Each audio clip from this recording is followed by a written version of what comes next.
Seltzer Kings. Podcasts. The best dancers from across the globe are about to join me for the audition of a lifetime. ABC Mondays. Do they have what it takes to compete and be the next Dancing with the Stars pro? I'm here to win. Nothing is going to stop me. Our star judges will decide. This is what hunger looks like. It was 100% the wrong choice. Robert Irwin hosts. The next era of ballroom starts right here on Dancing with the Stars, The Next Pro. All new Mondays, 8, 7 Central on ABC, next day on Hulu. This town is the worst. No argument there. Don't do that. Do what? Go along to get along. You sure about that? Because disagreeing with you doesn't end well either. Agree with me or don't agree with me. Just say you're indifferent, but don't act like you're the number 2 at the Politburo. Oh, you're really shrinking my safe space here, Veronica. Fine, what do I think about our hometown?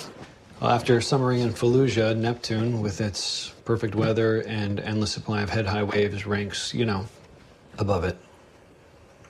But I know where you're coming from, and I want to be supportive. That right there, that's the person I don't know. The guy trying to be supportive? Yeah. You're like a pod person now.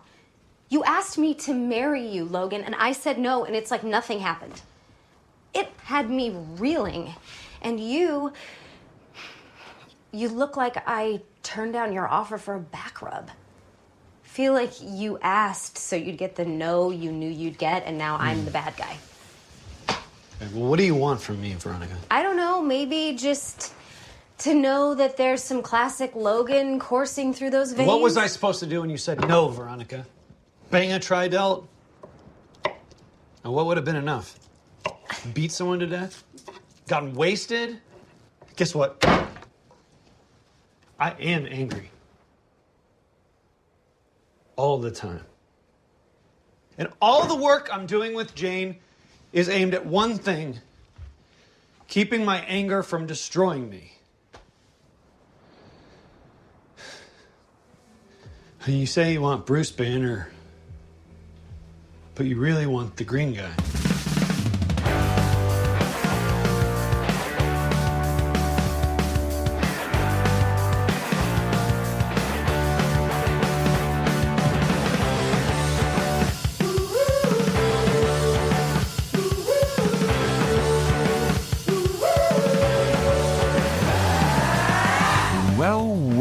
Well, look who it is. It's us and you.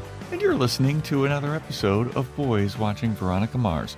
We're just two boys watching every episode of Veronica Mars for the first time, giving our review, our reactions. We're your hosts. I am Joe Welke. I am Vance. And today we're talking about Season 4, Episode 2, titled Chino and the Man, directed by Michael Fields, written by Diane Ruggiero Wright? Ruggiero Wright. That's hard to say. Original air date, July 19th, 2019. No audience information, and I'm also probably not going to do the original air date anymore because these were released all on the same day. Okay. Because streaming, binge watching. Just say the year. 2019. Yeah, always important. This is pre-COVID, before the world changed, everybody. Before we get into the episode, though, please join our Patreon, patreon.com/boyswatchingbuffy. We're covering True Blood. We're having a 50 Shades of Summer. 50 Shades Darker's coming out pretty darn tootin' soon. Be on the lookout for that. And we are also covering, we got Angel, we got Freaks and Geeks, we got True Blood, we got, what's that other one? Dollhouse, Buffy comics, buttload of movies, metric butt ton of movies. You could listen to our movie podcasts for 2 days straight and still have more content to listen to in the movies. That's true. That is true. So join that. Join our Discord. The link is in the show notes. That's where we talk about Veronica Mars, True Blood, whatever movies we have reviewed, and general life stuff. Good shit going on in the Discord. Yeah. How are you doing, Vance? What's new? I'm doing all right. What's new? What is new? Name one new thing. I feel like I did something recently and I can't remember what it is. That is new. You went to the World Cup? I did go to the World Cup. That was last month, actually, wasn't it? At this point, time is flying by. God damn. The World Cup is coming to a Sucks, close, dude. which I am happy with. I've been kind of watching a lot of soccer, and it's been a lot of fun. This World Cup has been incredible. But yes, it's time for. I like my little summer break from sports. Yeah, because basketball ends in June. Football is on hiatus until August, basically. Yeah, nice little break. I'm a baseball guy, so. Yeah. I'm not so much of a baseball guy, so I don't have the whole spring, summer, fall taken over by 160 some games of baseball. Yeah. But, yeah. You got an energy drink? I do. I have a classic White Monster, Zero Ultra. Yeah. Got to do it. Fuck yeah. We got the finale of True Blood coming up. Mm-hmm. Season 2 finale. We got this. We got Chino and the man. I've got the Alani Cherry Twist, and I'm going to say something a little controversial here. And apologies in advance to whoever got these. Cherry Twist is the worst Alani flavor. Like, bar none. I know that I forget who got them for us, but they were gung-ho about Cherry Twist. It's very sour. It's very bitter, but I'm sticking through. I'm drinking them. Because I appreciate your patronage. But my God, it's not that they're bad. They're just the worst. Were these gifted to you by Woe Jelky, your alter ego? No. Wojelky didn't get me these. Okay. Wojelky will get some lime slush on their own as a gift to Joe Welke. Okay. Which I heard is like a limited edition flavor. So if that's still on the Amazon wish list for me, send that shit. Because the lime slush fucks, dude. I love the idea of a limited edition flavor. It's like, oh man, we're running out of the chemical to make this flavor combination.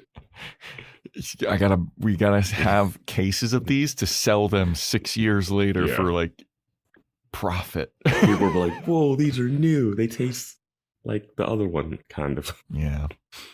But Cherry Twist. It's not bad. It's just the worst. That's my review of it. This should be a fun podcast that you charged up with your delightful drink. Yeah. I know that I did not predict anything for this episode, and the thing that I saw that was kind of like a little spoiled for me didn't happen in this episode. So Classic. Yeah. So are you abstaining going forward now? No, I'm just going to stop doing that. What did you predict for Chino and the man? I said the Mexican cartel guys would make it to Neptune. Check. I said Nicole's business having issues due to bombing. Fail. And her teaming up with Veronica to go against Daddy Dick. Fail. Yeah. I will say that there is something in this episode that you called, like in previous seasons of Veronica Mars. I think it was the last season 3. And when we get to it, we'll discuss it. Are you talking about the gun? No. Okay. Now I'm intrigued, and I hope you remember this, because usually you don't. I hope you typed it down somewhere. We'll talk about it later. What did you want to talk about? Yeah. All right, there's your tease for the episode, guys. Let's see if he remembers. So the episode opens up with Dick Casablancas. He's at this underground garage, crazy looking party, and he gets a head nod from some dude who looked familiar. It looked like what's that actor? He's always a guest on TV shows and on movies and talk shows and stuff. Oh, God, what is he? He's like, I forget his name, but yeah, he's an actor. He looked really familiar. Yeah. Well, obviously he's an actor, but like he's a known actor. Yeah. Josh Duhamel-ish. Oh yeah. Or Timothy Olyphant. Yeah, I think this is Duhamel. So he gets a head nod from this dude, and Dick Casablancas is looking real rough, man. Mm-hmm. He goes over to this guy, and Dick is kind of like, "Hey, man, so can I get some heroin?" And I was like, "Oh man, of course, this is where Dick Casablancas goes." And then some Asian dude comes up from behind Dick Casablancas, and he's like, "Hey, did you screw Heidi?" Oh, it is Josh Duhamel. Yeah. And Dick is like, "Oh, you mean that girl with the silver and blue hair and the big fake titties? Oh, that's your sister? Oh, yeah, I did screw her. Huh? Anyway, Magnus, can I get some heroin?" And then the Asian dude comes up from behind him with a knife, slits Dick Casablancas' throat. Mm-hmm. And Magnus is like, "What are you doing? He was a cop. He was a cop." And I was like, holy shit, this episode of Veronica Mars is starting out crazy and dark. And lo and behold, it is a movie that Dick Casablancas is acting in, that Veronica, Logan, and Dick are at the screening of. And they're like, oh my God, isn't this crazy? Dick Casablancas is a famous actor now. When I saw Josh Duhamel and then I saw the throat slit, I was like, oh, this is a movie. Yeah, I was like, whoa. And when I saw the beginning, I was like, nah, Dick's not on heroin. The show loves him too much to do that. And then I was like, oh, maybe because we haven't seen Play It Again, Dick is now. That's what I was thinking. I was thinking Dick is actually now a private investigator himself, and he's going undercover for a mission too. Mm-hmm. And then he started doing the Heidi bit, which felt like a bit in a movie. And then I was like, okay, this is a movie. See, but the Heidi thing is very Dick Casablancas, though. Yes, but it's very not like him being an independent private investigator that's worried about blowing his cover. So that's why I was like, oh, this has to be like movie-ish, because it's a Dick thing, but also if you're fiending for heroin, you're probably not going to be Dick's quippiness, because I've seen heroin addicts and they're not very quick wit. So, but the thing about them watching this movie is that, let's just remind everybody that Logan's dad was a famous actor. Yep. You know? Yep. All right, that's all. I just don't know how they're still friends with him. Oh, he's a lifer for Logan. Like, Logan has the worst.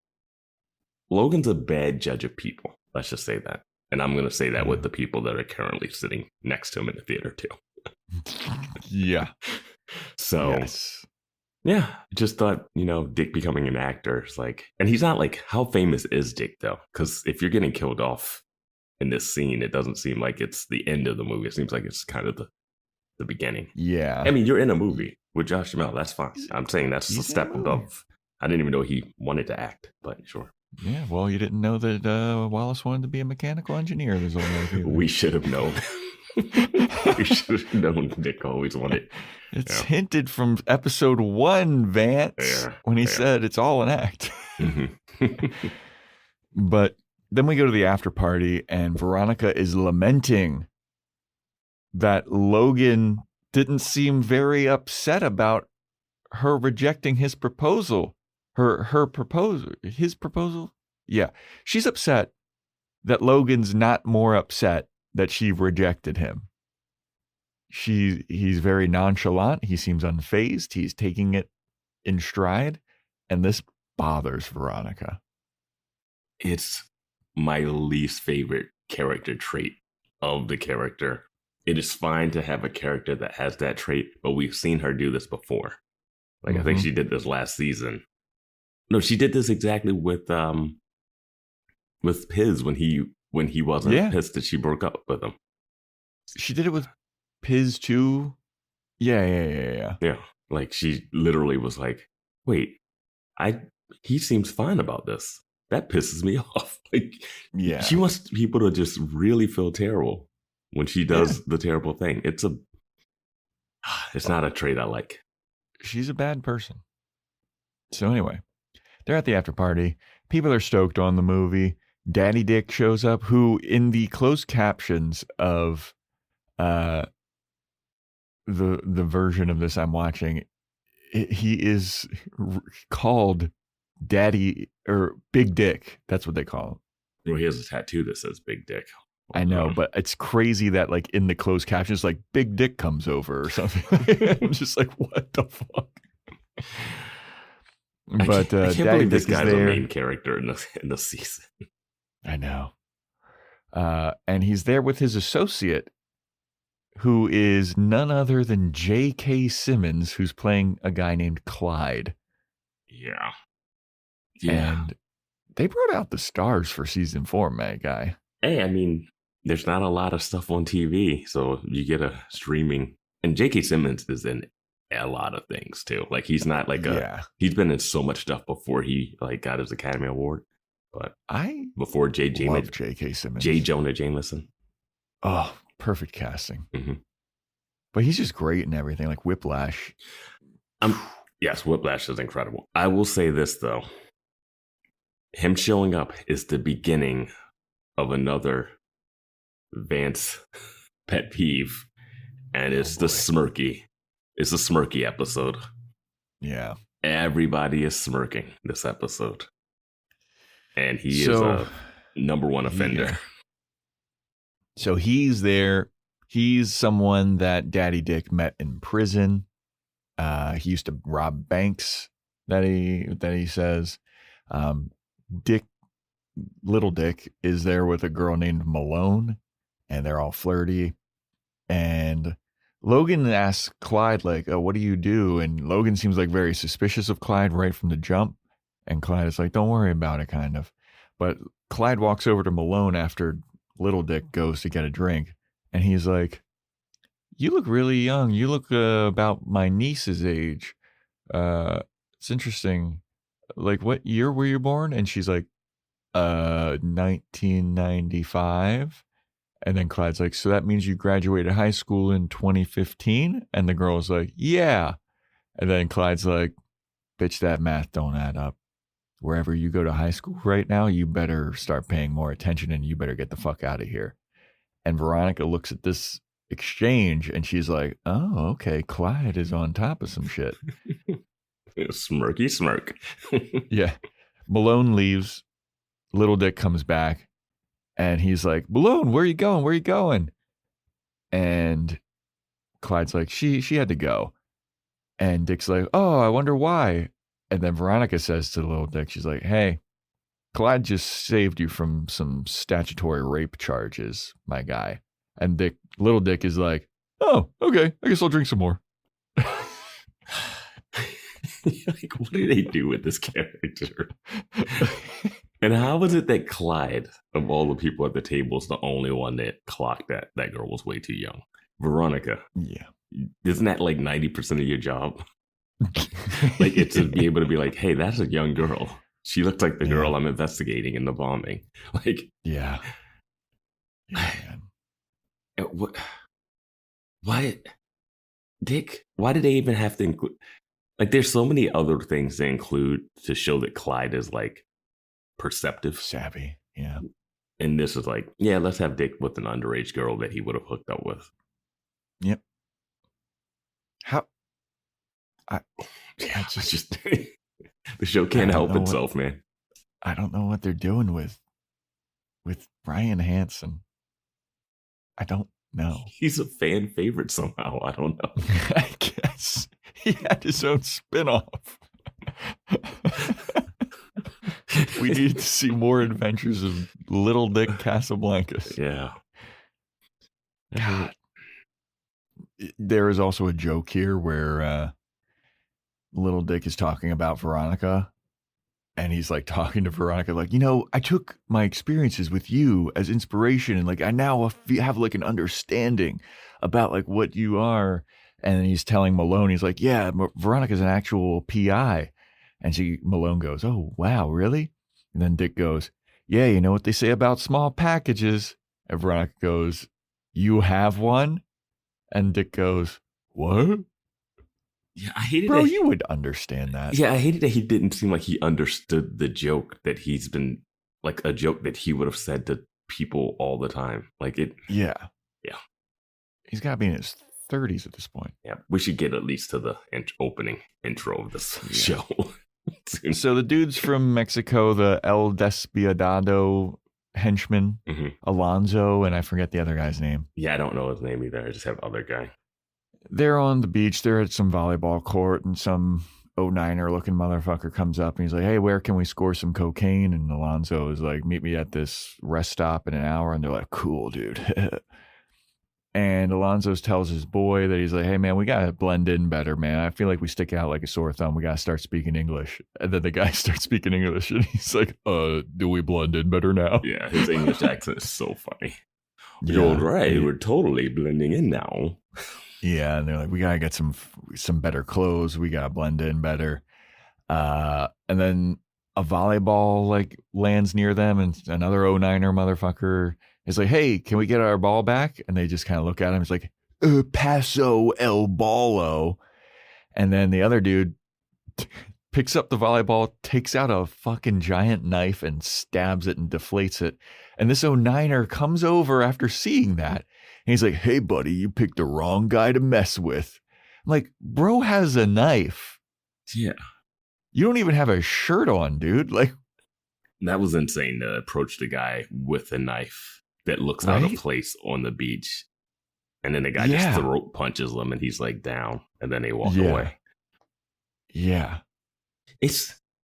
I know they're not from Neptune, but I feel like Neptune having a PCH a problem seems like the only news that would come out of this town outside of all the white crime would get buried, but the PCH news would get buried. So there would be some tensions between brown people. Yeah. I mean, it's also so close to Mexico.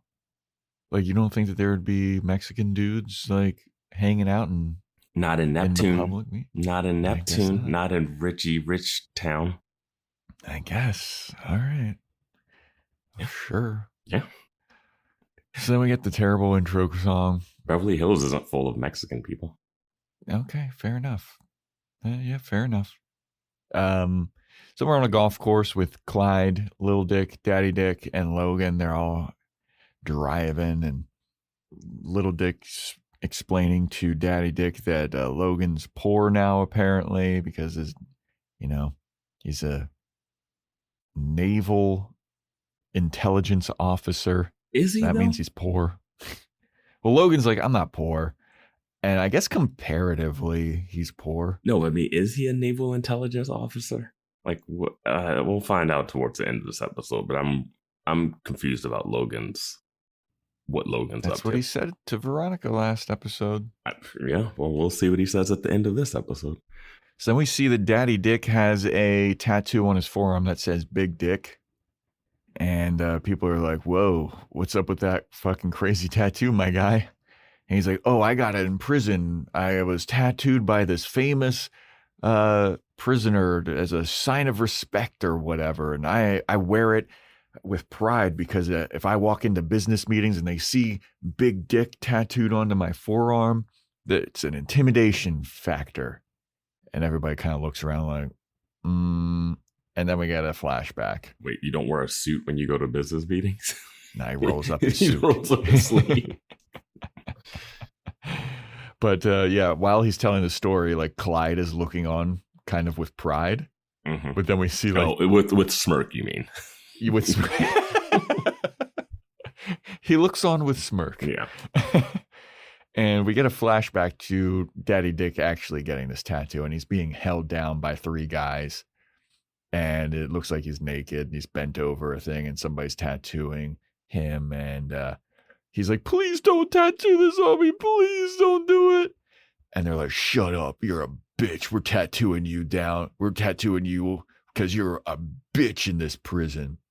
And Clyde walks in and he's overseeing this. And he actually kind of like steps in and gets him to stop Mhm. tattooing Daddy Dick. Wasn't J.K. Simmons in that prison show, Oz? Oz? Yeah, I guess he was, wasn't he? Or am I thinking of someone else? I'm pretty sure that you're right. I feel like that was maybe his. Yeah. Like, Yeah, he was big in role. Oz. Yeah. Maybe that's why they got him for this role. Yeah, maybe. But it's clear, it looks like, Clyde is like, king shit of Turd Island in this prison. So then we have Keith and Veronica. They're talking to all those nerd bros from the bombing. They're asking them about what happened the day of the bombing, and they're all being kind of like rude. This show, man, like every guy is an asshole. Yeah. Like even the these nerdy guys ones. are the nerds.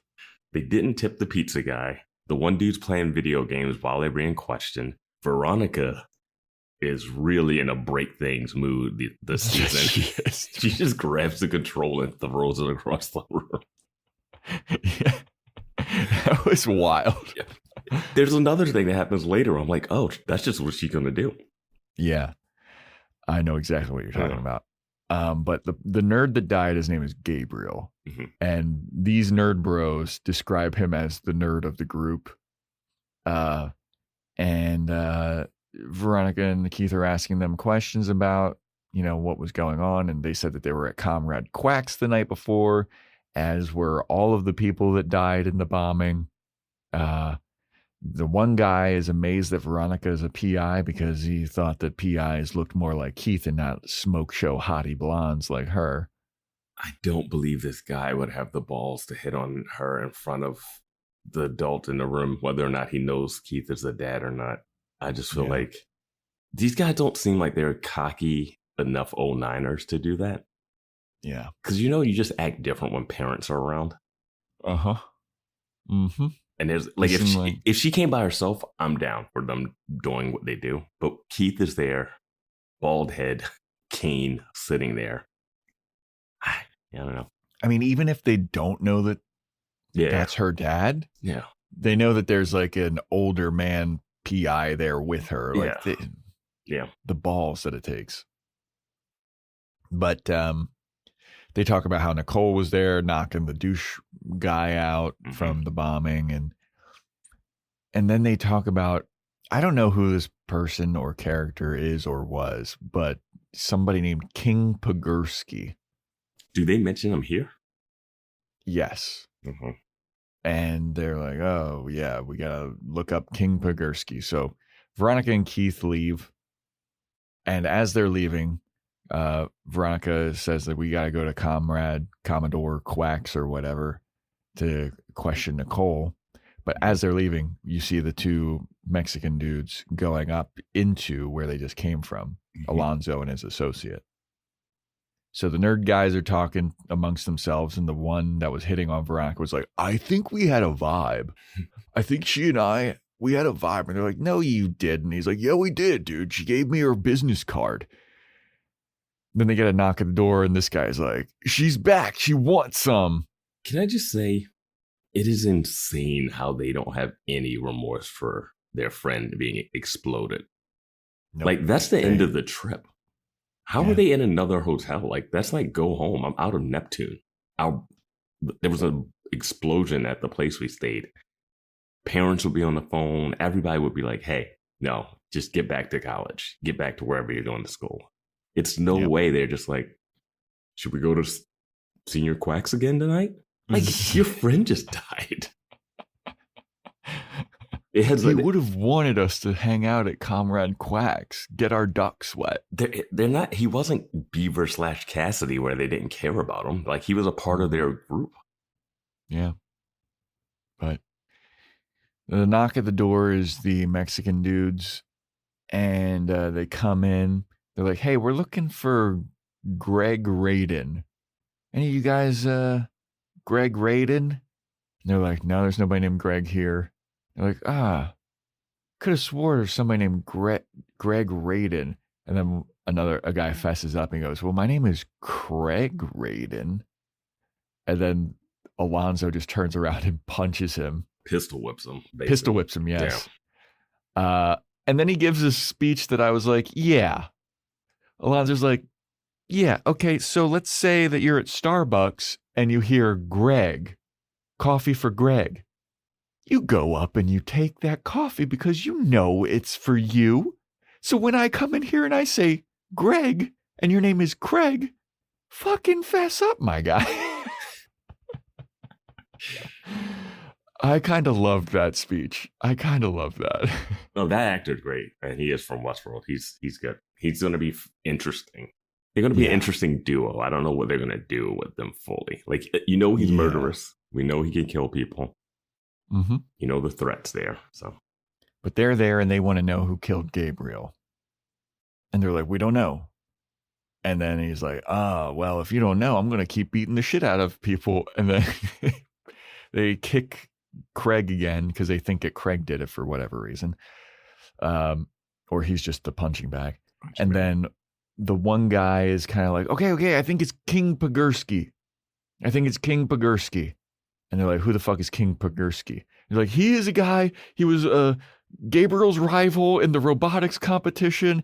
And then they go into a bunch of really nitty gritty robotic stuff that I'm not Wallace. I'm not a mechanical engineer. I can't repeat it all. Well, I wasn't sure if they had told Keith and Veronica that, because when he says King Pogorski, the other guys are like, what are you doing?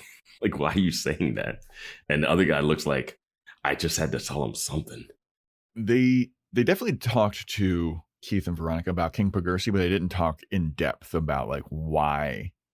Like, this is why he's like the enemy. He like screwed over Gabriel in some kind of robotics competition. And then they're like, all right, well, how do we find King Pogorski? And they're like, well, I don't fucking know. How do you guys know Gabriel anyway? And they're like, don't worry about it.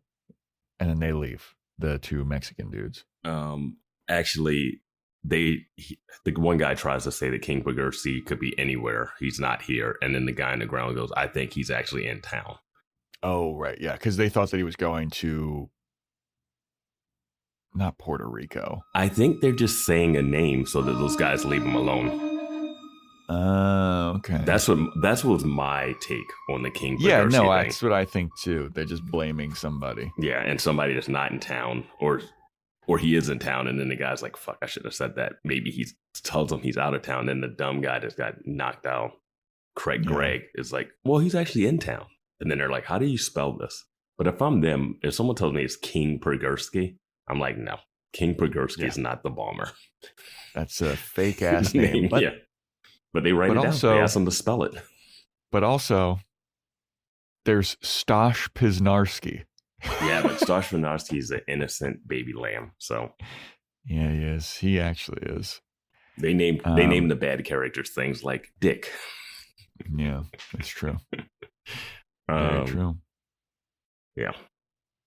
So we go back to the golf course, and this is where they talk about Clyde used to rob banks, and Daddy Dick is like making a business deal, and Clyde goes off on his own. And then we get another flashback to Clyde in the kitchen at the prison. Daddy Dick comes over to him and he's like, hey man, I've only been in jail for 2 days. I got 363 more days in here. And if it's going to be like how it was yesterday, I'm going to need some help. So could you help me, please? If you help me on the inside, I will have your back on the outside. I will make sure that you like do well. And Clyde is like, yeah, you know what? Sounds like a deal. And Daddy Dick is like, all right, cool. Thank you. Daddy Dick leaves. And then the one guy that was holding Daddy Dick down during the tattoo thing, Menthol, he comes over to Clyde, and this was all a big ruse because Menthol was like, it looks like everything's going according to plan. And Clyde's like, yes, it is. And they gives him a bunch of ramen cups as a payment. Oh no, they're packets. They're packets, excuse me. Yeah, I mean, come on. If you got to know the currency of prison, my friend. Fair enough. But yeah, this was all a part of Clyde's big setup. Clyde, I guess, hired Menthol and the two other guys to hold Daddy Dick down because he must know that he's rich and is a business guy and like he wants to be taken care of on the outside. So then he goes over to the one hot. This is back in present day. Clyde goes over to the hot like golf course bartender lady. Joe's never played golf. I haven't. It's some white people shit.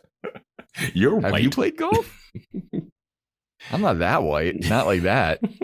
I'm not golf white. I'm lacrosse white. Yeah.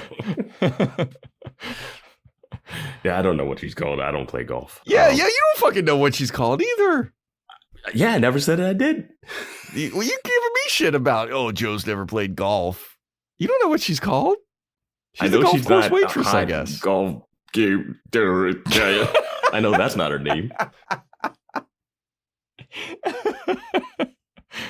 I would have probably skipped over that whole part and just been like, oh, yeah, order some drinks from the person at the place. Yeah, well, it's like a whole callback because Little Dick wanted to order them, and Daddy Dick was like, no. But Clyde orders like 3 times as much cognac as Little Dick wanted. And why did they did little miniature bottles? Why is Daddy Dick not rich enough to order them? They're in the golf course. He's doing deals. He's talking big shit. Like, he just got out of prison, man. You gotta have time to rebuild your empire. He got out of prison years ago. We saw when he only went to prison for a year. Yeah. He's been out of prison for like a decade. Yeah, you know what? That's true. You know what? Yeah, that would be true. Yeah. Anyway. So then we go to the lady cop, the new head cop in town, chief of police. I forget her name. Langdon. Do you know her name? Langdon? Mm-hmm. So Langdon is interviewing Maddie, the hotel owner's daughter. And Langdon's trying to relate to her. And she's like, you know what? I know what you're going through. I had a brother. He was murdered. And Maddie's like, was he blown to pieces? And did you have pieces of him fucking strewn across your windshield? And Langdon's like, no, my brother was fucking stabbed in the neck with a shiv. All right? Stop being such a little bitch. I wrote in my notes at this moment that the daughter was a little shit. Yes, she is. I fucking hate this daughter, dude. No, but I wrote that, and then later the chief says that line. She called her a little shit at the end of the scene. Yeah, but the cop is asking Maddie, like, hey, did your dad have any enemies or debts? My note here says, girl is really a bitch. Why is she so like, mad at the don't cop? All adults? I don't understand why she's doing anything that she's doing. Like, I don't understand why she's being so rude. The cop is trying to solve the murder.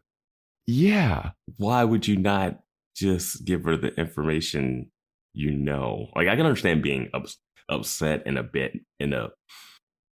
can understand being in a defensive stage of shock and trauma, you know? Or you could be like the nerdy guys and just be playing video games and trying to hit on people the day after your friend dies. But yeah, everybody deals with grief differently, Vance. I don't know why she's lashing out on the police officer that has not doing anything like wrong and you have no like history with. At least give me some history. Like, give me some Lamb type history where you're like, I don't trust this cop. But exactly. Like, we don't have any history of this person being corrupt or, you know, a dummy. Like, it seems like they're very competent cops that are like just doing their job. And this girl is being such a fucking asshole. Because she's like, does your dad have any debts that he had to pay? She's like, don't all adults. And she's like giving her like this shitty fucking. It was weird. Yeah. So then another cop knocks on the door and he's like, hey, the mayor's on the phone. So Langdon goes out there and they're talking about like what a little bitch that girl is. And the mayor apparently is like, hey, maybe we should cool off. Maybe we're going to get the FBI involved. And Langdon's like, why does he want the FBI involved? And they're like, well, there's a congressman's fucking brother, fiance. Like, this is like national security kind of stuff.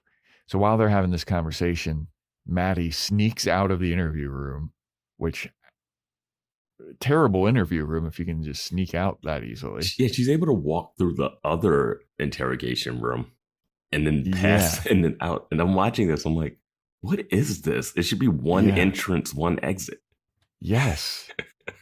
But she sneaks out. Langdon turns around, goes back to, and like, this room is all glass. Mhm. Like you can see through, but she's walking into the room like she doesn't see that Maddie's gone, opens the door, and then she's like, oh, this little shit's gone. Why are the rooms not closed off? I have no idea. I don't understand why they're all glass. You can see through it throughout the entire office. Yeah, it's an open plan police Yeah, it's station. like a WeWork. Yeah. That's probably where they filmed it. They probably rented out a WeWork and just threw it off. You're absolutely right. That's exactly That's it. Oh my God, yeah. That's exactly what happened. This episode is brought to you by Google. The spirit of innovation is deeply ingrained in America, and Google is helping Americans innovate in ways both big and small. The U.S. Department of Transportation is empowering staff with Google AI tools to rapidly synthesize research and streamline contracting, directly strengthening the safety and reliability of our nation's transit systems. This is a new era of American innovation. Learn more at g.co/American innovation. This summer, Prime Video takes you back before Legally Blonde, before law school, and into the world of Elle Woods in high school. Set in 1995, this Gemini vegetarian knows exactly who she is until her family moves from Bel Air to Seattle. Packed with iconic fashion, 90s nostalgia, and a throwback soundtrack, Elle proves one thing. Law school was hard. High school was harder. From the world of Legally Blonde, watch Elle, a new original series only on Prime Video. Watch now. So then Veronica and Keith are at Comrade Quack's, and Veronica sees a tweet from Patton Oswalt's character. I don't know his name, but it's critiquing the law enforcement of Neptune. It's like, do we really trust the law enforcement of Neptune to solve this bombing case? I mean, let's look at the history. We got Sheriff Mars 1. He blamed the wrong guy for Lily Kane's murder. We got Lamb, who was corrupt and dumb. Sheriff Mars again, who was tampering with evidence of a trial. Then we got Sheriff Lamb, other Sheriff Lamb, who was even more corrupt and dumb. And now we got Langdon. Like, does anybody trust these dumb cops to solve this case? And I love Keith's line. He was like, oh no, the pizza guy doesn't like me. It's good delivery, but I feel like you go back to season 1, Keith was really, really torn about not being sheriff. Yeah. So getting it back and then your daughter doing something that caused you to have to do something super illegal to get you like banished again. And then when she comes back from college, the town is like RoboCop 1980s style on fire, like those fire drums.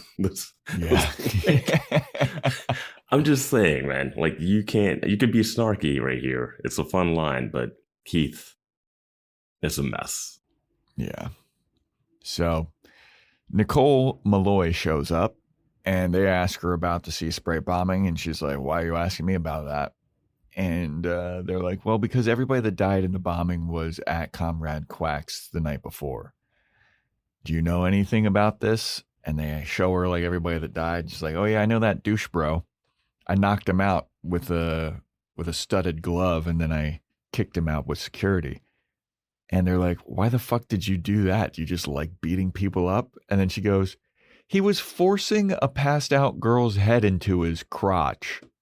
And then they look like, oh, okay. And Veronica gives her a smirk like, I like this lady. She says, yeah, I hit him because I didn't have a gun or something. She didn't have her Uzi. Yeah, I didn't have my Uzi. And then they cut to Veronica, who smirks. And then she looks at Keith and like, who is that? Yeah. Surprisingly, that's all the Nicole we get this episode. Yeah. But now we get into the scene where I am going to say that Vance called this. He called this in season 3 of Veronica Mars. So Veronica comes home to Logan. Dog's name is Pony, not Polly. Yeah, we said Pony. We did? Oh, okay. I knew it was Pony. Huh? So Logan's there in the kitchen. He made paella. And Veronica like sneaks into the kitchen. Logan goes to try to kiss her. And she looks kind of like, kind of cold shouldery. I was like, I was like, it's fine not to kiss her. That dog just licked all over her face. Yeah. That's a me thing. I was like, that's some more white people shit, man. I was like, yeah. And she's talking about how the dog smells and the dog's licking her face, and then he goes in for the kiss. I was like, yeah, you guys. So then Logan's talking to her about like, that guy Clyde, he used to rob banks. Isn't that crazy? And Veronica's like, yeah, I hate Daddy Dick. He's trying to make Neptune shitty, and like he's trying to make it shitty for like all of his 09er friends. Like our town is run by 2 guys that were in prison. Don't talk about my best friend's dad like that. Yeah.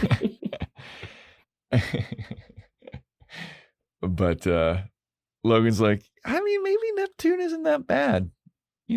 Could be worse. And Veronica's like, why are you doing this, Logan?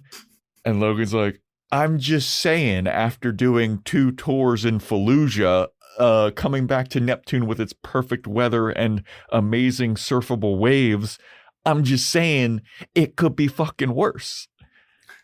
And then Veronica's like, you're such a dick. Why? And he's like, I'm trying to be supportive of you. And Veronica's like, is this really what it's about? Why are you trying to be supportive? What happened to you? Where's this Logan edge? I rejected you. I rejected your proposal, and you just kind of took it in stride. How come you're not more upset? How come you're not more emotional? And then Logan's like, what do you want me to do? You want me to fucking lose control, get drunk, bang some other lady, beat somebody up? And Veronica's like,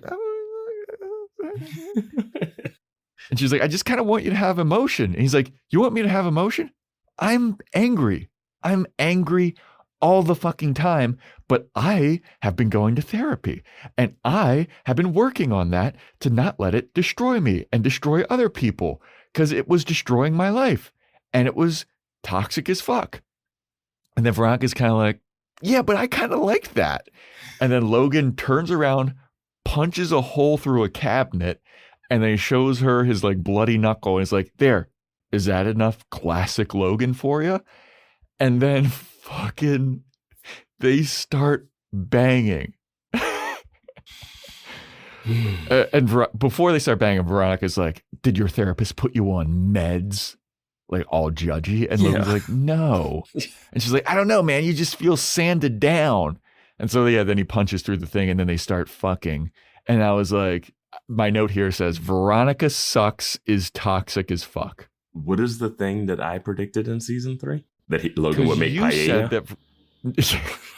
Remember when he was fighting people in the dining hall of the college, and you were like, Veronica loves that he gets violent. Oh, yeah. And this is like absolute confirmation. Like, he punched through a fucking thing, and she immediately is like horny as hell. And he's in fact telling her like, I'm trying not to be violent. And she's like, yeah, but that sucks. It was something that was not established in the character in season 1 when they started hooking up after he knocked out JTT. Yeah. So that's when I was like, wait, what? That's what made her kiss him? Now when you see it here, and it's like obvious. And throughout the other seasons, whenever they get back together, it's always him doing something aggressively stupid and dumb. Yeah. Except for when he had a gun and she started crying. Now she carries a gun, but whatever. And it's just, she's so bad for him. She's terrible, dude. And the fact that he's going to therapy is like, wow. Yeah. He needed this immediately after he found out that his dad killed his girlfriend he was having sex with. Like, that should have been immediate, like, that should have been part of 90% of him getting off of murder trials.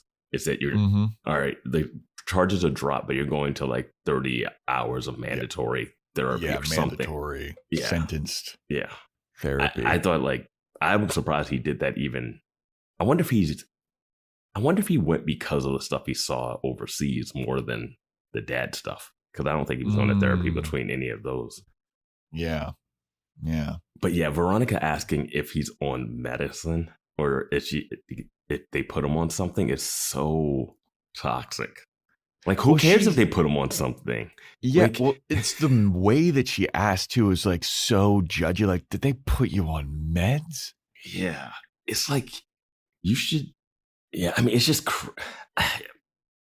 when they started hooking up after he punched the wall, that is just like pure insanity. But I think the next scene is really, this is when it gets insane because it's the next morning.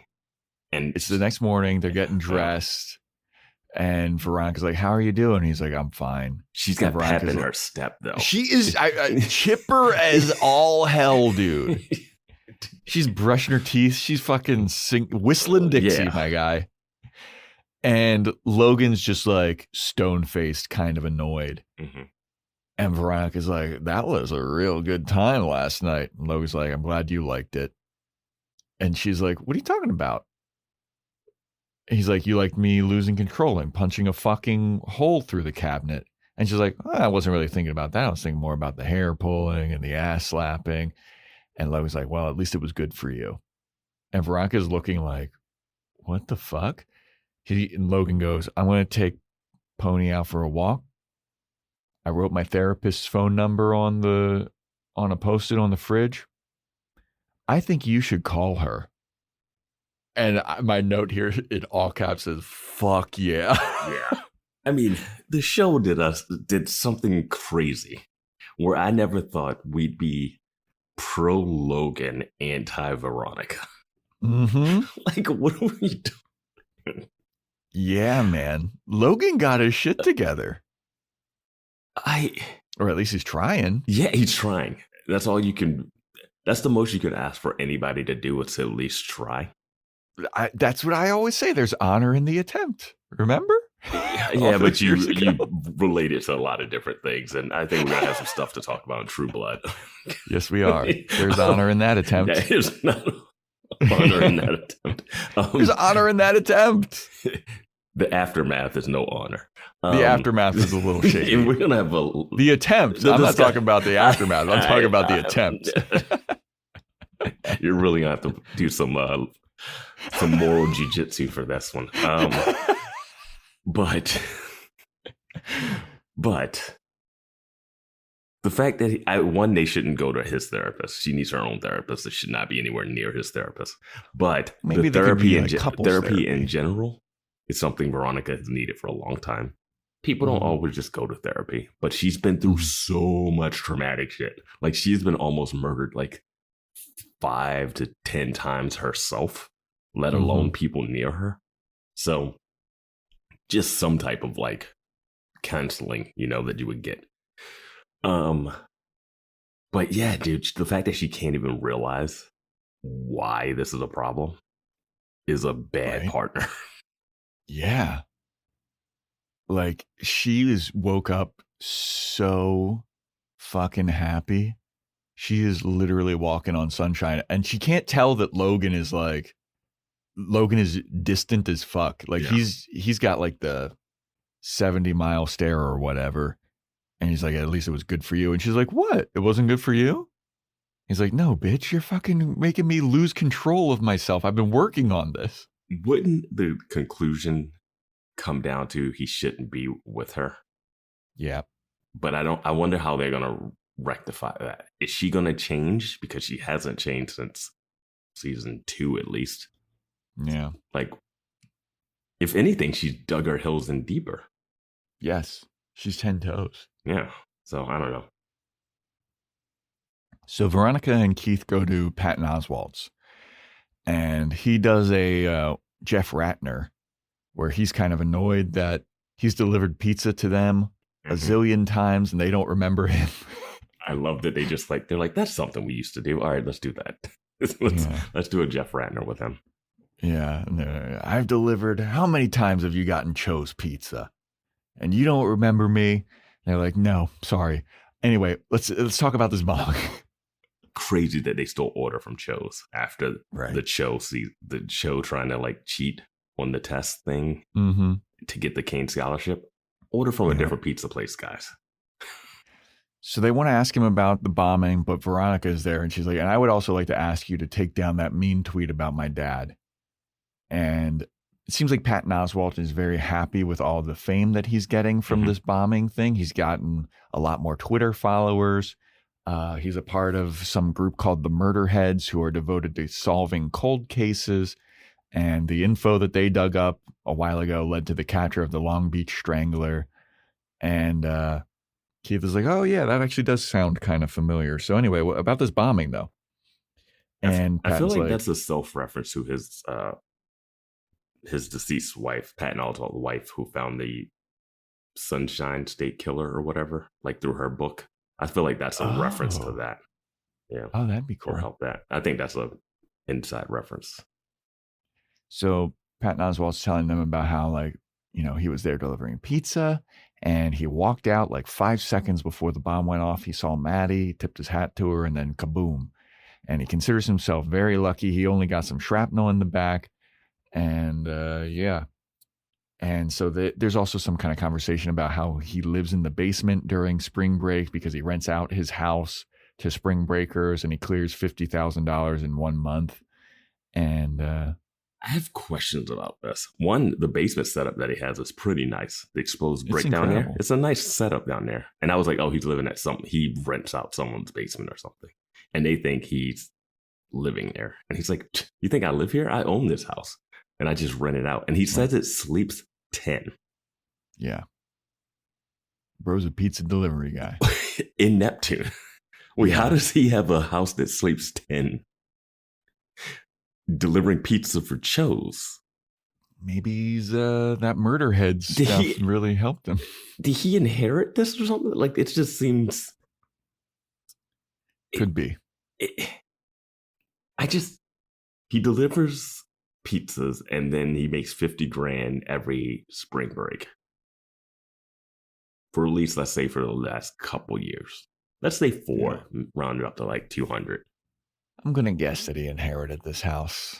It just seems like a weird thing to have it's got to be it feels so off that it might be leading to something later. Cause I'm like very confused. Like, it's not to say that you can't be a pizza delivery guy and save your money and stuff, but we know that Neptune is expensive and yeah. Well, that's why, I feel like that's a kernel of information that they are, planting a seed, I hope so. Or it's just like a random line that just takes you out of the scene that you shouldn't be taken out of. Yeah. Then Veronica asks him to take down the tweet again. He's like, all right, I'll do it as a professional courtesy for people that I'm working with. And Keith is like, don't even fucking worry about it, man. It's fine. And then they're leaving. And then Patton Oswalt's like, yeah, I just want to know, like, I mean, you were ousted for evidence tampering and nothing that I said was inaccurate. Like, you did go after the wrong guy in the Lily Kane case. And like, we still don't actually know who murdered Lily Kane. Do you think they'll ever figure it out? And Keith just kind of looks at him like, this fucking bitch. Well, he says that to both of them at the end. It's like, will they ever find out who killed Lily Kane? And they have that look, and it's like, yeah, we would have known who killed Lily Kane if your boyfriend didn't steal the evidence from the evidence locker, or didn't buy it and then destroy it. And you guys fell apart during the trial. So yeah, it's so crazy. So people don't think that Aaron Eccles killed him because he got off, even though you would think the murder heads would still think that guy did it if you just went over the case files. Right. Like, no one in the OJ thing was like, well, he did get off. They were like, no, we still think he's guilty. Yeah. But yeah, I don't, Keith had a best-selling book about solving the Lily Kane murder. Yeah. And then the trial came out and it didn't. That's a weird one. All right. So Veronica is back at Mars Investigations. She's looking at the grocery store security footage, the ring cams that they installed at the grocery store last episode. And Clyde comes in. And Clyde is like, hey, I'm here. I hear that you're a renowned private investigator. That Vanity Fair did an article on you. And Veronica's like, and look where it got me. And Clyde's like, okay, I want you to find somebody for me. There was a woman when I got arrested. Like, we lost touch while I was in jail, and he wants Veronica to find her. He wants to know that she's okay. There's some things left unsaid to her that he would like to say to her. And he's like, her name is Ichiko Doi. And Veronica's like, he says, like, after I got out, I was like looking for her and I can't find her anywhere. And, you know, I just really want to find her and talk to her again. And Veronica hits him with well, seems like if Ichiko Doi would want to be found by you, she would easily be found by you. Seems like she's avoiding you. And Clyde looks at her kind of like, all right, I'm leaving. I've never been prouder of Veronica for turning down the case. Yeah. I was like, if she accepts this case, she's officially one of the worst people in the world. Like, you can't have this guy show up. Logan told you he's a bank robber. And this guy's like, hey, I need you to find some woman that I used to know.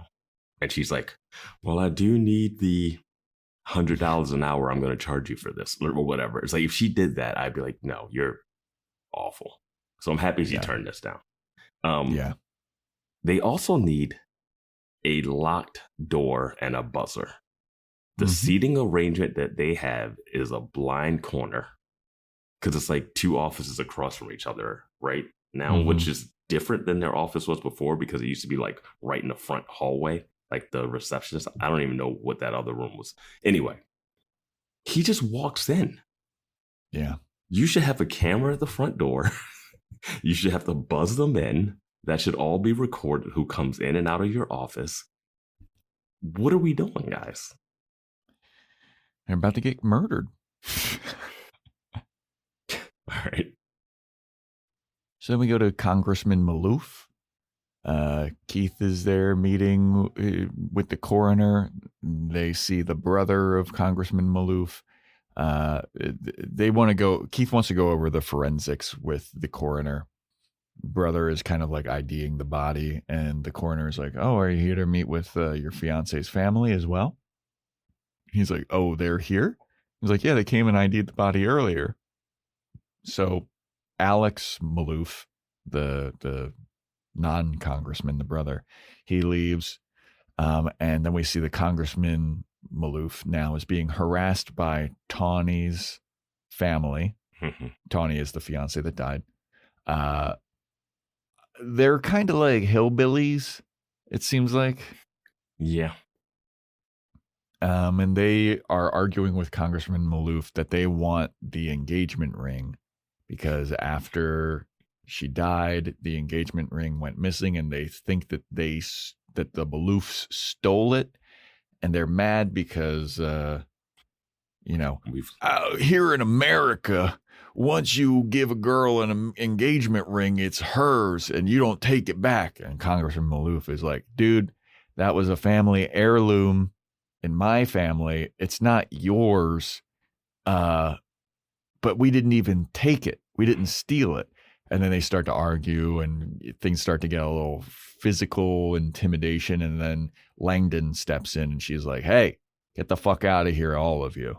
It's also interesting because we've had that episode where the rich people were trying to make the girlfriend disappear so they could get the ring back so she wouldn't sell it. And I remember being like, I didn't even know that was such a hard and fast rule that you don't give the engagement ring back, because I guess I've watched too many random rom-com-y things where it's like they break up and they take the ring off and they give it back, not like, but I'm keeping this. This greedy. It's interesting that they're using this plot device again.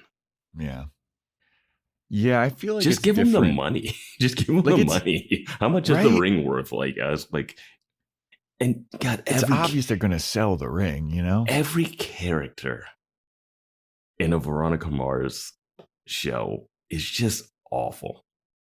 Their daughter is dead in the other room. Body is barely cold. And they're just like, where's the money? Yeah. Yeah. Like, they're not even mad about how the bombing happened. They're not blaming him for this happened because they were after you. Like, none of that. They're just mad about the money and this ring that they're going to fence for less money than it's actually worth. Yep. to the point that happens later in the episode. I'm like, what are we doing? Right? Right? Like, this is like, I don't believe, like, people doing crimes can be dumb, and you're like, why did they do this? But there's a level of just aggressiveness that doesn't track at all. Yeah. Yep, you're exactly right.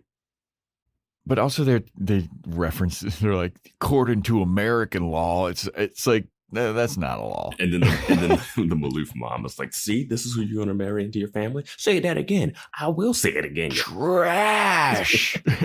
The closed caption on that is TRAAAAAAASH. Like, I was cracking up because they fucking typed that out. Yeah. Trash. I'll say it again with my whole chest. I want a flashback of him going to dinner with her family, like when Tawny was alive and him having like dinner with them. Yeah. So then Veronica is going to Maddie's house. And she's on the phone with Keith, and Keith is talking to her about the Maloof situation. Like, hey, man, I'm at the coroner, and the shit didn't go well. Tawny's family showed up, caused a big ruckus. And Keith then warns Veronica, like, hey, also, that girl Maddie, she's real slippery. You know, Chief Langdon was trying to have a conversation with her, and she snuck out. And Veronica's like, yeah, I know. You told me about this already. And then she goes, you're losing it, old man. And then Keith looks like, oh, fuck. He's like, I should schedule that CAT scan, that CT scan or whatever. Like, do it. Mm-hmm. Do it. You have the money. Do it. And scan your brain. Figure it out. Get ahead of it. So Veronica, she bugs Maddie's car. And Maddie's watching from the window like a fucking creepy, like a haunted ghost. Yeah. But Maddie's watching Veronica come in, and Veronica's in the house, and the mom is. So here's my question with this: did Maddie see Veronica put the tracker on her car, or no? I don't think she did, or maybe she did. Actually, it's tricky. What happens that follows is all over the place for me. Yeah. And again, I don't know why Maddie's doing what she's doing. I really don't know why she's doing what she's doing. Because she's gonna, when they do a spinoff, she's gonna be the new Veronica Mars. And they just need her to be reckless as hell for no reason. Yeah, her name, Maddie Ross. That's her name. Oh, rolls right off the tongue for right. That's a great title. Are you gonna watch Maddie Ross tonight? It's on after Matlock. Yeah. But Veronica's in the house, and Maddie's mom or stepmom or whatever is, she's momming, and I wrote, her kids are just awful. Well, remember it was Maddie saying, I don't want to stay with my, is it the stepmom or the separated, or are they separate? What is the deal with this now? Because I don't know if this is the real mom or the stepmom's house. Because remember she was with the dad. Yeah. And she was like, Mom doesn't let me have coffee or whatever. And the dad's like, well, I put cinnamon in your coffee. It's fucking, I don't know. So we knew we were going to see the mom. But then I'm like, the way that the son in this is talking to, because he's eating chips. The mom here is like, don't eat chips. I don't want you to do it. And he's like, yeah.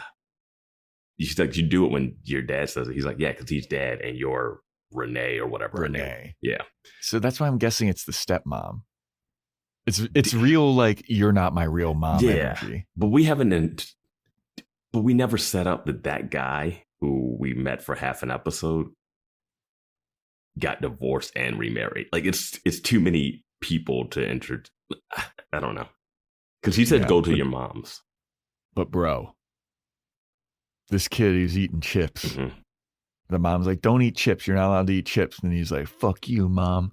He walks over by Veronica, and Veronica just snatches the bag from him and chucks it in the trash. And the kid's like, what the fuck? And Veronica's like, yeah, I just did that shit. Yo, she's snatching stuff, man. I just feel like that's just, I get it. The kid was playing video games and you're trying to question about their friend being murdered and you want them to pay attention, but you threw $60 controller across the room. And here, you just snatch some chips out of it. And the mom's like, hey, I wanted to eat those chips later. You're going to throw them in the trash? Like, that wasn't the deal. Like, but she's just snatching shit out of people's hands. It's like, you don't. And it was aggressive. It was like snatched, dude. It was so aggressive. It was like if someone tried to hit your child and discipline them, where you'd be like, what are you doing? You don't get to do that. Like, she's a stranger here. She just showed up. Yeah. I don't know. I guess I don't know. But this son, he's talking about his scooter and he wants to bring his scooter place. And the mom's like, yeah, sure, whatever. And Veronica's like, hey, where's Maddie? Can I like talk to Maddie? I'm just trying to like get some information from her. And Renee's like, oh, right. That's why you're here. Let me go up and see if I can find her. Renee goes up. She's looking for Maddie. She like comes back downstairs. She's like, Maddie's not here. And then the son comes out from outside and he's like, my scooter and my helmet are gone.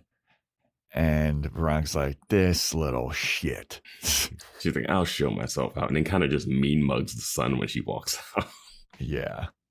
So then Veronica leaves, and then it's revealed that Maddie's actually been hiding in her car. Mm-hmm. And she drives off. And then Veronica's driving around town, but she has her like tracking app open. She's like, oh, this little son of a bitch. She didn't take a scooter or anything. She's driving around town. So then Veronica was following her, tracks her down to the beach. There's a big DJ party. I love that there was a bombing and it's like spring break still going. Yeah, man, is the mayor in town not afraid of bombings in this city? The party must go on, man. I feel like a bombing like this would disrupt the town for at least a week. It would not, because I'll tell you a true story that happened to me last weekend. I was spending 4th of July weekend at my friend's beach house in Newport Beach. Ooh. Little brag. I have friends in high places, everybody. My assumption that you might have stepped foot on a golf course, but you're like, oh, I was having Newport Beach. Okay. All right. So on 4th of July, there was a bunch of rowdy teenagers that were like setting fireworks off and like into people's houses and on the beach. And then they raided a pavilions and like smashed it all up and were setting fireworks off in the pavilions. The cops shut down like the entire peninsula for one night and one night only. The next day, everything was back to normal. False equivalency. It's the same as a building blowing up and a bunch of people dying. I mean, there were cops with fucking riot gear there, dude. Yeah, but once 4th of July is over, the fireworks part is done. That is nowhere near equivalent of a bombing that killed someone that's related to a congressman that might have been a hit. I mean, one person was injured, I think. No. All right, man. That's like saying, oh my God, these kids TP'd all these houses and vandalized on Halloween. It's more serious than that. Fireworks going off and vandalizing a store and shooting fireworks into people's houses.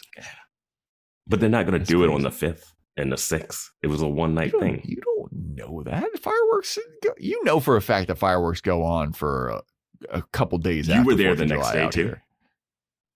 Yes. And was it fireworks and craziness and all that again the next day or no? There were fireworks again, yeah. But none of the chaos that was there the first day. Yeah, none of the chaos. That's what I'm saying. They would reopen Neptune. They would still have parties. We've been alluded to that there's multiple bombings in this show. True, yes. So if another bombing goes off and the city is still partying, I'm going to say, come on. Okay, I mean, granted, enough. It's Neptune and they have short memories. But Maddie is like weaving her way through this big DJ party on her scooter and her little helmet. Ugh. Wearing a helmet. She's responsible, little shit. But Veronica loses her kind of. And Veronica then like taps her chin. She's like, where would I go if I was a teenage girl trying to get away? And she goes to the Sea Sprite Hotel, which is like all boarded up. Mm-hmm. Great infrastructure at the Sea Sprite Hotel. Well, it just blew up the management building because those hotels kind of go around. It goes around. Like those buildings have like long. I just don't know if no one's staying there. Like, where did everyone move to? Because it didn't seem like there was a lot of places. They moved to wherever those nerd bros went to. Yeah. So Veronica goes to the Sea Sprite and she's looking around. She sees the scooter and the helmet. She breaks into the room where Maddie might be, and she sees clothes strewn about on the bed, and she's like, "Maddie, I'm just here to talk." Then she sees that there's several rooms open, that you can get to all of the rooms in this hotel through doors. All of the rooms are connected. I think it was just that one connected, right? It's No, just there the was one. like three. It's just the one. Could she come? All right, well, whatever. Because she walks through like three separate doors. I mean, I guess it could be the same hotel room. Yeah. I think it's just doors. two rooms that are connected. But Veronica then walks through all of these doors looking for Maddie.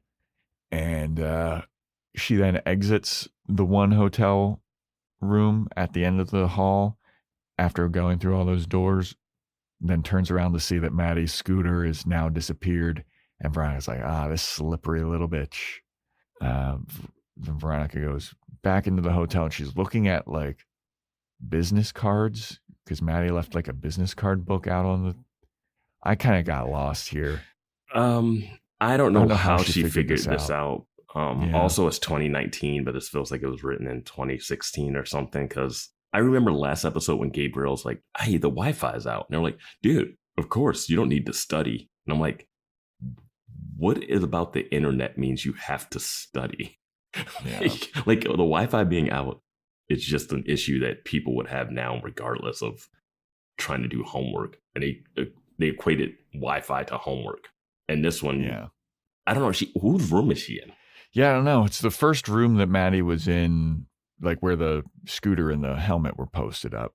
Was that her dad's extra room or something? Maybe. I don't know why. Okay, so we never figure out why. We figure out later why she went. I think she would just know the answer to this. I don't know why. You could just also figure out this information without going to look at it on a business card because A, the internet exists in 2019. Yeah. Yeah. So they look at a business card and it's for Alpha Jolly Amusements. Yeah. And then Veronica looks up and goes, "No." And then I was like, yes, let's get a horror scene in an amusement park. Yeah, that's what I thought was happening. Kind of does. A little bit. A little horrifying.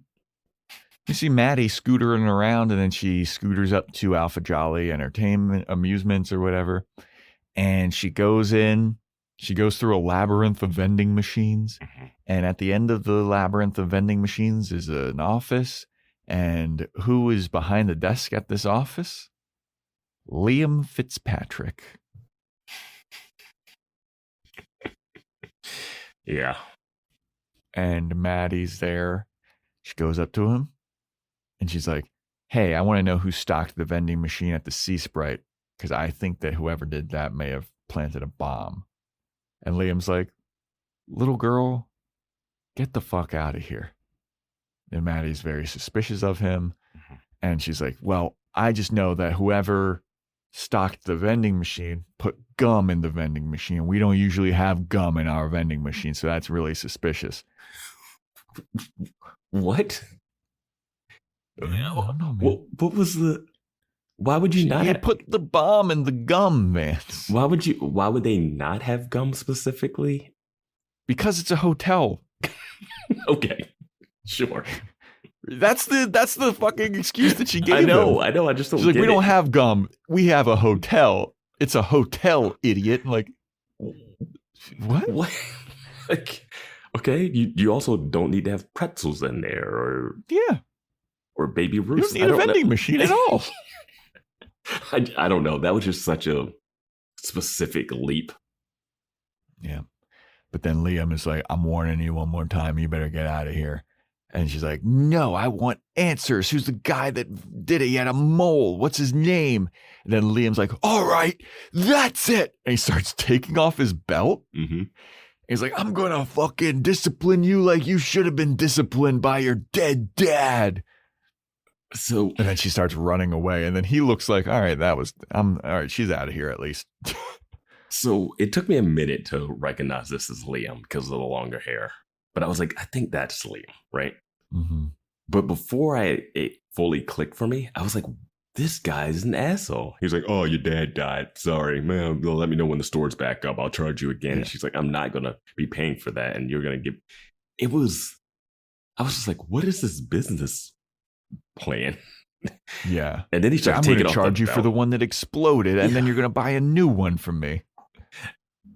I don't know how this dad ran this business. He would have been getting extorted the whole time. Yeah. And when he goes to take off the belt, I was like, what in the world is going on here? Yes, that is exactly my thought. Well, and I was happy he was taking it off to beat her with it. Because again, this show had no idea what was doing. Yep. He has one of those like Matt Lauer remote control door closers. It's just like, yeah. Yeah. But yeah, Maddie runs out and grabs a can of spray paint and spray paints all of his vending machines. And Liam tells his men, grab that little bitch. Yeah, because she sees two guys and one of them has the mole on his face because you need. And she goes, you're the guy that did it. What's your name? Grab that little bitch. Then she runs off. Then Veronica pulls up and peels out. She's like, get in. And Maddie gets in. And then the Fitzpatrick clan, they like surround Veronica's car. And then Liam has a wrench. Veronica, run them over. Yeah. They're not. I mean, if you're going to do what you're about to do anyway, like Liam's got a wrench. He's going to smash open the window. And Veronica pulls out her gun and points it at Liam. She's like, I wouldn't do that if I were you. And then she's like, tell them all to get away from my car. And he's like, fellas, get away from the car. And then they just kind of drive off. And Liam goes, I hate her. And then the guy with the mole on his face like, which one? And he's like, not the one that they're going to have a spin-off with. Yeah. Stay tuned to UPN, Maddie Ross. Maddie Ross after Elizabeth. Now, I'm looking at my note, and I don't know when it's here, but I think we might have passed it. It's another one of those moments where Veronica does the fake cursing. Yeah, the what the cuss kind of stuff. And it really hit me because I was thinking how The Good Place was kind of based around they weren't allowed to curse. And holy forking shirt balls is like a classic line from that. Yeah. And that came out before this. Yeah. So did they just kind of do a worse version of that here for no reason? Because it works in The Good Place. That's what I wanted to say. Like, I've complained about it, but it works in The Good Place. And it seems like it's not like it's a show bit, but not a character bit. Like the character is going to say something bad, but because they can't curse, it's going to come out funny and it'll come out in a weird way. But here they're like intentionally not doing it. And I don't know if this is a wink to The Good Place, this whole bit. And you're right too. I think it's going to be the penultimate episode of the season where it's going to like a push in on her face and she's going to go, what the fuck? And they're going to drop the actual F. Yeah. But it's like, is it worth it? Yep. Yeah. If they never say fuck, if she or Keith never say fuck. Yeah, they have to now. Because I thought it was going to be done in the first episode, but they're sticking with it. Yeah. It's going to be the last episode, or like you said, the second to last. I think it's going to be the second to last. It might be the cliffhanger, the second to last episode, right before like we get like this big thing that happens. But another thing about Liam, they should have taken him out years ago. Yeah. The fact that this man has been able to operate in Neptune for this long is an indictment on Keith and Veronica. Yeah. This guy basically killed Keith. Yeah. He would have killed him. Yeah. But Liam, I can't believe Liam's back. And I think I know how Liam's going to meet his end too. Oh, okay. I think Alonzo's going to do it. Oh, Alonzo's going to kill him. Okay. Mm-hmm. I like that. Yeah. I like Alonzo. You think he's going to take over the PCH?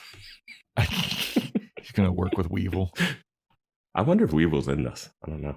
He's definitely in this. He's got to be in this. It's only 3 people in the intro credits. He's back to his life of crime. He had a good life with an amazing wife and a daughter. His daughter's Maddie's age now. True. Yeah. She's old enough to be pretending to date Dick Casablancas. So Veronica drives Maddie back to her car, and Veronica's like, I just want you to know, Do you realize how dangerous those people are that you were just messing with? That's Liam Fitzpatrick of the Fitzpatrick gang. They're super dangerous. And Maddie's like, I don't give a fuck. I don't care. I think you care. And Veronica's like, what are you trying to do? What are you getting at here, dude? Like, what do you think is happening? And Maddie's like, well, I have a theory about what happened with the bomb. And Veronica's like, okay, tell me your theory. Tell your theory to the cops. Why are you going off on your own, trying to walk into dangerous situations? And Maddie's like, yeah, I'm not telling you anything. Thanks for the ride, old lady. Yeah. And she gets back in her car, and Veronica's kind of having a moment of like, I see myself in Maddie. This is what I used to be like. Yeah. She does get information about the Neptune Grand and like that, about that, which triggers something that I thought would like lead to like a case, but no, instead it's just like plot contrivance. Yeah. The info that Veronica gets is that Alex Maloof was trying to get his refund at the Sea Sprite because he got rooms at the Neptune Grand and he was transferring there. Oh, I hated that Maddie goes like, and if he wasn't trying to do that, me and my dad would have been in our room eating pizza and we wouldn't have died for that explosion. And my thing is, why is that on him for trying to get a refund for, and it wasn't like he was being like aggressive in that scene either. Like he was just like, hey, can I get a refund? And Dad's like, oh no. And you mean to tell me you guys were not going to eat pizza in the main room? Well, like, why are you not mad at Gabriel for coming down asking about Wi-Fi? Like, what do you mean? Like you would have been in your room eating pizza? Like who mans the front desk? Like what is it? Yeah. And are you blaming the kid who lost his fingers for this? Who are you? I just like, she's just mad at everything. And again, people lash out certain ways, but it just, you got to have people lash out and you have to endear us to the character. Right now, it starts out like maybe she was involved in the bombing. Because I think someone on Discord mentioned that we didn't mention that she was like, it looks like she picks up a cell phone in the rubble. I wasn't really paying attention to what she was picking up in the rubble, but it is crazy that she was just able to walk around a crime scene, touching everything. Yeah, she walks past the do not cross police tape. Yeah. I'm sure they let her through because she was like, my dad owned this place. And they were like, no, that's enough for us. Yeah. So we go to Logan and Dick Casablancas playing video games. Veronica calls Logan and she wants to like kind of apologize to him about the proposal stuff. And then she's like, well, actually, now that we're all good on that, can you do me a favor? A couple things here real quick. They're back at the Neptune Grand. Yeah, which is where Dick Casablancas lives. Is he living there or does he just stay there? Because is he an actor that lives in Los Angeles? Like, I don't understand. I don't understand. I don't know if he lives there. Yeah, you're right. He might be just staying there. And then another thing that we get is that Veronica asked Logan to pick up a check from Maloof because he's in the same Neptune Grand place. Yeah. That is so unprofessional. Yes, it is. You do not have a random guy that the congressman has not met show up to pick up a check. He can mail it to you. He can wire transfer it to you. You do not have to send a random person to, like, I'd be like, wait, why do you guys need this check? Right. Like, you know, he's good for the money, but it is a plot contrivance to get what we need to happen here. But I think there's a better way for him to get into that room. Yeah. But so Logan goes to the Maloof suite and Congressman Maloof's like, all right, hey, stay right there. I'm going to write you a check. Actually, could you check in the bedroom? I can't find my checkbook. Is it another random guy? Another nonsense. Yeah. Can you just start rummaging through my hotel looking for my checkbook? Right?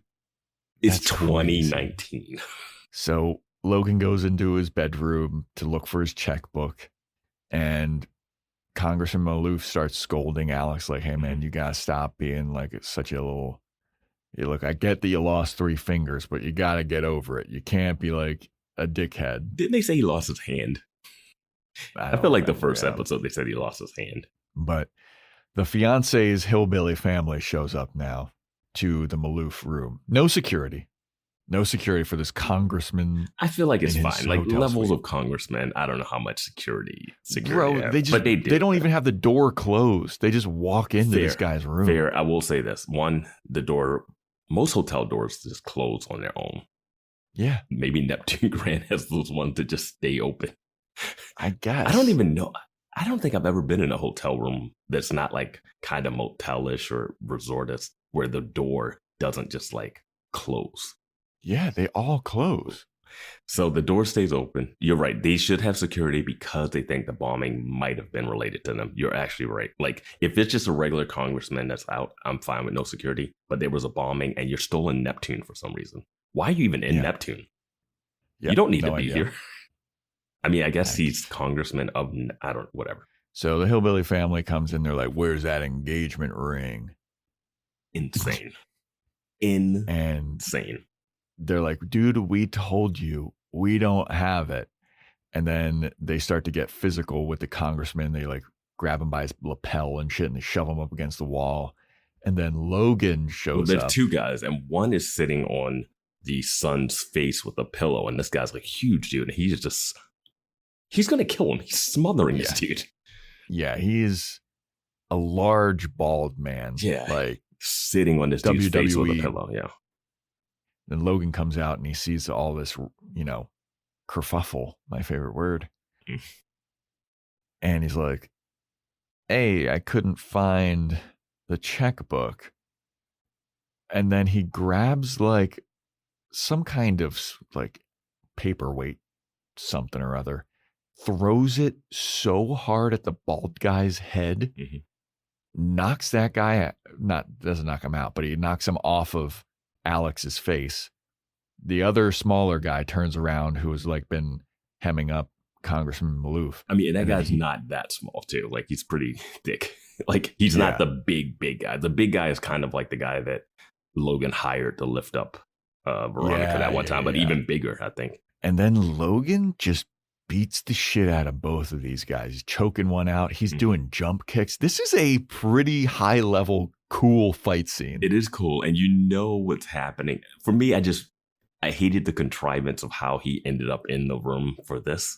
But I knew once he ended up in the room and he went to a different room, I knew he was going to come out, kick ass, and you see what's going to happen, and you're just watching it. The one big dude like starts to try to grab a knife too, and then Logan like grabs his arm, just breaks it. Yeah, like brutal crunch sound. Like this is a great fight scene, man. He legitimately is trained. Like he already had a temper and likes fighting anyway, but now he actually has the skill set to fight because of military training and overseas tours. Like he is a machine. These guys cannot beat He's Logan. Jason Bourne. Yeah. Jesus Christ, that's Logan Eccles. And it's crazy. I mean, he went there to pick up a check and then he gets a fight and beats the shit out of the people, saves them. I just think it's crazy that the hillbilly showed up there to strong arm a congressman into getting a ring. You know the trouble you're in. Yeah. Like you might have to kill this guy and run away, and you're not going to get away from this. No. What did you? Yeah. What for a ring? After Logan, how much is this ring going to be worth? 10 grand? 20? Yeah. Well, after Logan disposes of these two guys, he's like all out of breath, and he looks to Maloof and he's like, checkbook wasn't in there. Where's the checkbook? Couldn't find it. Yeah. But hold that because he's going to hit the final rim shot later. Yep. So then Veronica's at home. Keith comes over. Keith is like, hey, man, you've been watching the news? Got something interesting on that deals with our case. He turns on the news. Patton Oswalt's on the news. He's talking about how he thinks that Congressman Maloof murdered his brother's fiance, like the family did, because they didn't like her, because they tried to pay her off to end the engagement. Patton Oswalt thinks that the bomb was in her like makeup bag, and it was supposed to go off in the room with other college girls, but it went off in the lobby, which ended up killing a bunch of people. And that's his theory that he's spouting on fucking CNN/Fox News-ish looking thing. Yeah. What an information dump that he just... Yeah. I do like that they did a thing because this is streaming and they went through Hulu and then went to all the stuff to find it. And it wasn't just like he turned on the TV and the news reports played. I was happy. The most unrealistic part of this is Keith knowing how to operate the boop, boop, doop, doop. Like he's like an old man. There's no way he knows how to operate that TV. Yeah, he did it real quick. But I did like that it wasn't like, are you watching the news? And then he clicked on the news and it's just like in the middle of the story like they do for shorthand. Yeah. But the other people that are watching the same news report are Alonzo and his boy. They're watching it and they're like, oh, so I guess that means we have to kill the congressman because they think that he's the one. And they're like, well, what about King Pogorski? I thought that he was the guy. And then it's revealed they have King Pogorski's head on their fucking hotel thing. I'm like, damn, these guys cut off heads. My reaction to that was, damn, even the nerds are monsters. That death is squarely on Gabriel's friend group. Well, they didn't know that he was going to get his head cut off, but I mean, two guys come in, they pistol whip motherfuckers. They know. No, you didn't. You might not think he's going to get a head cut off, but you know something bad's happening to him. If two people come in with a gun, pistol whip you, and say who was responsible, I don't think they just want to have a small talk. And you gave a name of a guy that you know did not blow up the room. And no, that's on them. That is on them. They sentenced that guy to death. And guess what? They probably won't feel anything about it because they don't feel shit about Gabriel being dead, which is insane. Yeah. Not one person in that group has any remorse about their friend blowing up. Nope. No, your D&D buddy, your Settler of Catan buddy, your Spring Break buddy got blown up. No. He wasn't the D&D buddy because he was too busy trying to study. He was trying to study. That's why he wanted the Wi-Fi. Maybe he just wanted some porn. Jeez. Yeah, no, he was trying to study, bro. He had his robotics thing happening. So then Veronica is talking about Patton Oswalt, and she's going to follow him on Twitter to see if he has any new information or lead. They think that the congressman's being a little cagey. Then Logan comes home. He's all bloody. And they're like, whoa, what happened to you, Logan? What's all that blood on your shirt? He's like, don't worry about it. It's not my blood. Some hillbilly's blood. And then they're like, what? Why were you beating up hillbillies? He's like, I stopped by to get the check from the congressman, and they showed up. And after I beat their asses, I guess we're coworkers now because I am technically the head of security for Congressman Maloof now, his one-man security detail. And he's like, I got the check, but don't. Yep. And that's how the episode ends. I have to say, I brought this up earlier. What is Logan's job? Is he allowed to take a security detail for a congressman when he has to leave randomly for missions? Yeah, I don't know. I don't know. I think it's just set up where it's like, that's why Dick saying that Logan was broke in the beginning is set up for like, oh, I accepted a job for Maloof later. And it's just, but I was like, I thought he already had a career in the army. Like he just got back from a trip, didn't he? Like a tour? Yeah, he's in the Navy with his gigantic baggy fucking suit.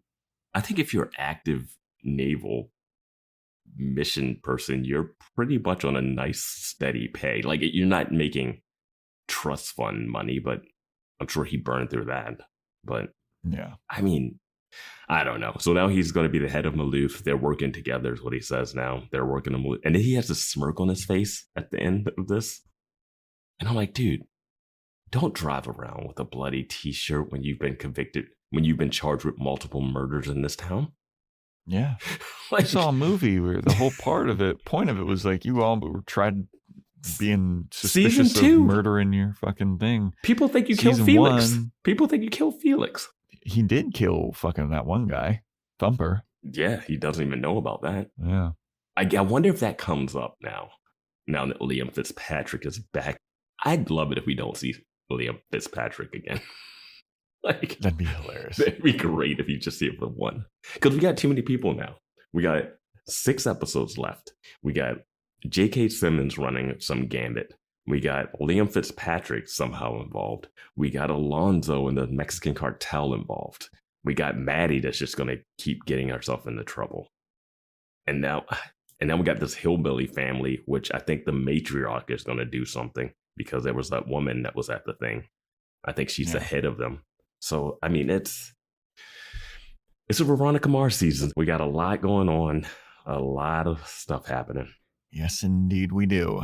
And the next episode is titled Keep Calm and Party On. All right. I'm going to say there's going to be another explosion and more partying. I feel like the next episode's going to be more heavily focused on Nicole Malloy. Maybe the bombing happens at Comrade Quack's. And they're going to think that Daddy Dick did it. I think that Logan and Veronica are going to have a fight about therapy. Logan's going to be like, did you call my therapist? And Veronica's going to be like, no, I've been busy now. And he's like, you fucking need this. And I'm not going to give you the Logan dick down until you call her. I think that won't come up again for a couple episodes, probably. I feel like they're just going to, because now he's working from aloof, we're going to see him like in a suit doing his security detail.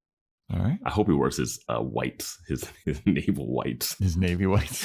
He's like, you know what? Maybe he'll just do the white suit and then the black pants, and he'll look like a maitre d' kicking people's ass. I forgot we still have Nicole and Daddy Dick to deal with. Yeah. And we still have this new lady that Clyde is after. Yeah, Ichiko Doi. Man, there's a lot of things floating in. You know what I'm going to say? We see Ken Marino next episode. Done as Vinny Van Lowe. Vinny Van Lowe, okay. All right. Well, that is Chino and the Man, everybody. Thanks for listening. Hop on Discord. Let us know what you thought. Join our Patreon, patreon.com/boyswatchingbuffy. See what we're talking about with True Blood, 50 Shades of Summer. Instagram, TikTok, @boyswatchingbuffy. boyswatchingbuffy@gmail.com. You want to shout out Apple Podcast 5-star rating and review, Spotify 5-star rating, screenshot it, send it into us, Amazon wish list, get them lime slashes over here. Definitely not the cherry twist again. Love you. Thank you for getting the cherry twists. Worth a shot. They were bad. They're not bad. They're the worst. There's honor in the attempt. There is honor in the attempt. Yes. Thank you, person who got the cherry twists. I'm glad that you like them. If I could send them to you, I would. Actually, can I please send them back to you? And yeah, stay tuned next time for when we talk about Keep Calm and Party On.